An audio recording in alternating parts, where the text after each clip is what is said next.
El Señor esté con vosotros. Proclamación del Santo Evangelio según San Marcos. En aquel tiempo se acercan a Jesús unos saduceos, los cuales dicen que no hay resurrección, y le preguntan: Maestro, Moisés nos dejó escrito, si a uno se le muere su hermano, dejando mujer pero no hijos, que se case con la viuda y dé descendencia a su hermano. Pues bien, había 7 hermanos. El primero se casó y murió sin hijos. El segundo se casó con la viuda y murió también sin hijos. Lo mismo el tercero. Y ninguno de los 7 dejó hijos. Por último murió la mujer.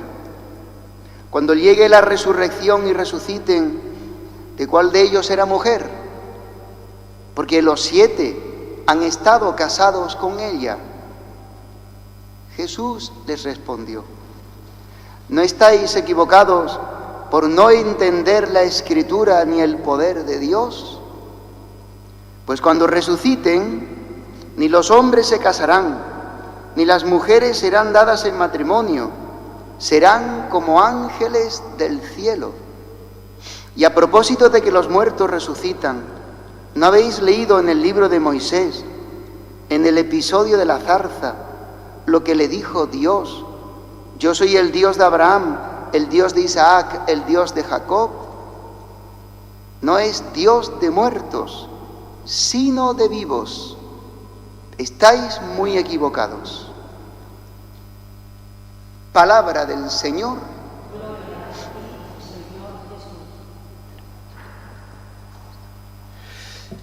Queridos hermanos, continuamos en el Evangelio de este año, San Marcos. Estamos llegando ya casi al final en el ciclo diario, ferial, que se llama, y estamos viendo cómo el Señor tiene unos enfrentamientos y unas discusiones con ciertos grupos del pueblo de Israel a nivel de fe que le quieren desacreditar como verdadero enviado de Dios.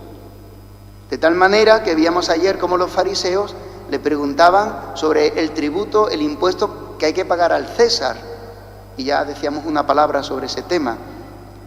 Hoy se le presentan a Jesús los saduceos.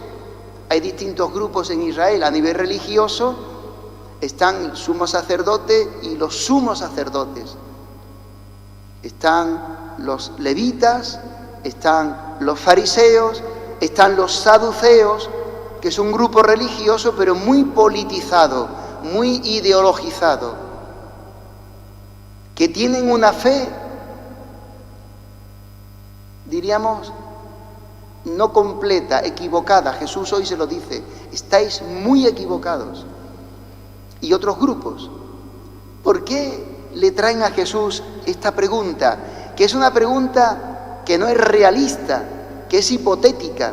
7 en la Escritura es signo de plenitud, de una situación plena, y por tanto le traen como un problema inventado por ellos para demostrar que Jesús no es un verdadero profeta, porque no respeta la palabra de Dios revelada. Para los fariseos, toda la Biblia es palabra de Dios revelada por Dios, y por tanto hay que creerla, porque es lo que ha dicho Dios, no se lo han inventado los hombres. Para los saduceos, solo los 5 libros de la Biblia, el Pentateuco, los hebreos le llaman la Torá, los libros revelados a Moisés, Génesis, Éxodo, Levítico, Números y Deuteronomio. Fuera de ahí, ellos dicen que la Biblia no es palabra revelada, solamente eso es lo que Dios ha revelado como verdadero y como lo que hay que creer para salvarse, diríamos nosotros. Entonces le traen un problema. En la Torá, en los 5 primeros libros, dicen los saduceos, no se habla de resurrección. Y Jesucristo ha predicado la resurrección de los muertos y la vida eterna, etc. Es más, Él ha dicho: yo soy la resurrección y la vida. Entonces este grupo, los saduceos, vienen a él a hacerle, pues eso, dar un mal paso, que dé una respuesta para que lo que dice, como no está en la Biblia, pues digan que no hay que creer en él, que es un falso profeta, que está inventándose una religión, que está formándose una secta, un grupo separado del pueblo de Israel, y así desacreditarlo. No hay cosa peor que la lengua para desacreditar a alguien. Basta que digas una media verdad, ya te has cargado a una persona, porque ya dejas dudas sobre las personas. Bueno, pues estos saduceos quieren hacer esto. Entonces le traen el caso de uno que dice, la Biblia, se llama la ley del levirato, que si un judío casado deja mujer viuda sin hijos, que un hermano suyo le dé descendencia a ese difunto casándose con su cuñada. Eso está permitido en la ley de Israel. Se llama la ley del levirato. Porque es tan importante los hijos, que es un don de Dios los hijos, es un lugar donde Dios actúa de un modo potente en la vida de una persona, la descendencia. Sed fecundos y multiplicaos, es un mandato de Dios. Por tanto, no tener hijos sería como un pecado, diríamos así. Porque Dios ha dicho, tened hijos y multiplicaos, llenad la tierra, sometedla, etc. Entonces, para que pueda este difunto, aunque se haya difunto, tener descendencia, ha dicho Dios que un hermano suyo pueda darle descendencia. Pero se muere el segundo, entonces le pone este problema, esta hipótesis. Y se muere el tercero, y eran 7, o sea, ya más imposible. Es imposible que este difunto pueda tener nunca descendencia, ni llevar hijos al cielo, al reino de Dios. Imposible. Pero ese no es el punto malo. Con malas intenciones, veíamos ayer y hoy también, le preguntan a Jesús. Lo que le preguntan es, bueno, si como tú dices que existe la resurrección, que hay un reino para los que están resucitados, cuando esta mujer muera, pues irá al reino de Dios y allí tendrá 7 maridos. ¿Cuál va a ser su verdadero marido? ¿Con quién va a estar casado? Es un poco de sarcasmo y es un poco de burla hacia Jesús, porque es una pregunta estúpida. Y así se lo dirá ahora. Dice, ¿no veis que estáis equivocados por no entender la Escritura ni el poder de Dios? Jesús le demuestra que no entienden las Escrituras. Primero, porque cuando muramos, nosotros no vamos a prolongar la vida terrena eternamente en el cielo.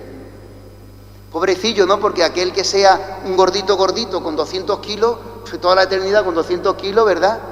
Es una estupidez ese planteamiento. Por eso Jesús dice, estáis equivocados porque no entendéis las Escrituras. Y este punto sí es muy importante. Cuando no se entiende la palabra de Dios ni la revelación de Dios, se sacan ideas y conclusiones equivocadas por no entender las Escrituras. Eso nos ha pasado no hace mucho. Final de noviembre y final de año, la Iglesia, el Vaticano sacó un documento en el que se decía que no muy bien dicho, de un modo muy equivocado, se daba a entender malamente las cosas, daba a confusión que se podían bendecir parejas de hombres homosexuales, mujeres lesbianas, se podía bendecir, porque ese es un lugar donde Dios está presente. Y muchos obispos, muchos sacerdotes, y yo también lo he dicho, eso es una equivocación. Porque Dios no puede decir una cosa hace 2000 años o 4000 y ahora en el siglo XX dice lo contrario. Entonces, ¿qué Dios es Dios? Que dice una cosa y después dice la contraria. ¿Cuál era la verdad? ¿La primera o la segunda? Por no entender las Escrituras se cometen equivocaciones, se cometen fallos. O por decir cosas confusas se cometen fallos.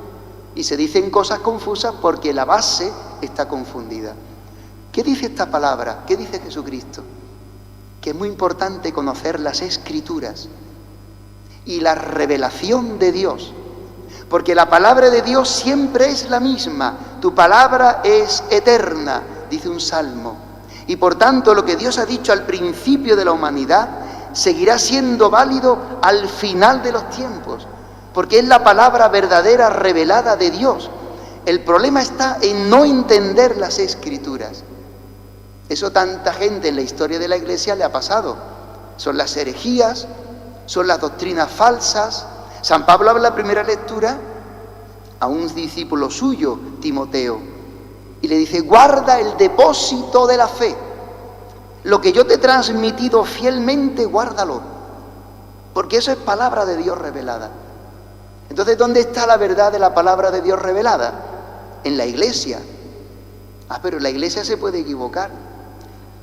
Se puede equivocar personas que cuando predica la palabra no se ajusta a la palabra de Dios ni a la tradición de la Iglesia, ni a la explicación ni a la enseñanza del magisterio del Papa. Son las tres patas de la revelación que sostienen ese edificio de la revelación de Dios a nosotros los hombres. Las Escrituras, la palabra de Dios revelada, lo que ha dicho Dios, la enseñanza de toda la tradición, de todos los obispos, pastores, sacerdotes, misioneros, teólogos, durante los 2000 años de la historia de la Iglesia, y la asistencia que hace el Espíritu Santo sobre el magisterio y la enseñanza del Papa para ayudarnos a entender qué es fe y qué no es fe. Por tanto, es muy importante conocer la palabra, conocerla bien y no equivocarse en su interpretación. Lutero se interpretó cosas equivocadas y se separó de la Iglesia, y Calvino y tantos y tantos y tantos, y se inventaron una Iglesia. Eso es un primer punto. Os equivocáis por no entender las Escrituras. Y la segunda cosa es el poder de Dios. Ellos no creían, los saduceos, en la resurrección. Y dice Jesús: pero hombre, si Dios es Dios del universo y ha creado todo de la nada, ¿cómo no dará vida a los muertos? Eso está en la palabra de Dios. ¿Acaso Dios no es el Dios de Abraham, el Dios de Isaac y el Dios de Jacob? Cuando Dios se revela a Moisés en el Sinaí, porque le está hablando del Éxodo, que son los 5 libros que ellos sí aceptan como palabra revelada, ¿no dice la Escritura que Dios se presentó como el Dios de Abraham, el Dios de Isaac, el Dios de Jacob? ¿No son vivos o son muertos los patriarcas? ¿Están vivos o están muertos? Ellos no podrán decir que son personas muertas, que ya no existen, porque ellos saben que si Dios es el Dios de Abraham, es el Dios de un vivo, de Isaac y de Jacob, es el Dios de un vivo. Y por tanto Dios tiene un lugar que se llama el seno de Abraham, donde están todos los justos, están como en la antesala del cielo, esperando a Cristo que resucite y abra las puertas del cielo a toda la humanidad después de cerrada por Adán y Eva. No entendéis las Escrituras y ni creéis en el poder de Dios. Esto nos puede pasar también a nosotros, hermanos. Estar en la Iglesia y no conocer ni las Escrituras y sacar ideas equivocadas de la fe y no creer en el poder de Dios, que tiene poder de hacer nuevas todas las cosas en la vida de una persona, de nosotros. Por eso termino, decía Jesús a Nicodemo: tenéis que nacer de nuevo, con una mentalidad nueva, con un espíritu nuevo, con una creación nueva. Dios tiene poder de cambiar tu vida verdaderamente y hacernos vivir como hijos de Dios. Por eso cuando mueran ya no serán marido y mujer, porque en el cielo no hace falta el matrimonio. Es una forma de vivir en la tierra, para el amor entre los esposos y para tener hijos. Pero en el cielo no hace falta ya eso. Por tanto, ¿cómo se vivirá en el cielo? Como hijos de Dios, como los ángeles. ¿No dice la Escritura: sois ángeles, sois hijos de Dios sois, poco inferior a los ángeles, etcétera? Pues que el Señor nos ilumine, pero sobre todo nos dé a creer la predicación de la Iglesia. Todo lo que dice el catecismo, eso es la fe de la Iglesia. Basta que uno conozca y crea y acoja en su vida todo lo que la Iglesia ha resumido de fe en el catecismo, se salva. Porque esa es la fe. Fuera de eso está uno en caminos equivocados o inventa cosas que no es revelada por Dios. Porque Dios nos dé humildad y fe para creer todo lo que Dios ha revelado y solo lo que Dios nos ha revelado para salvarnos. Amén.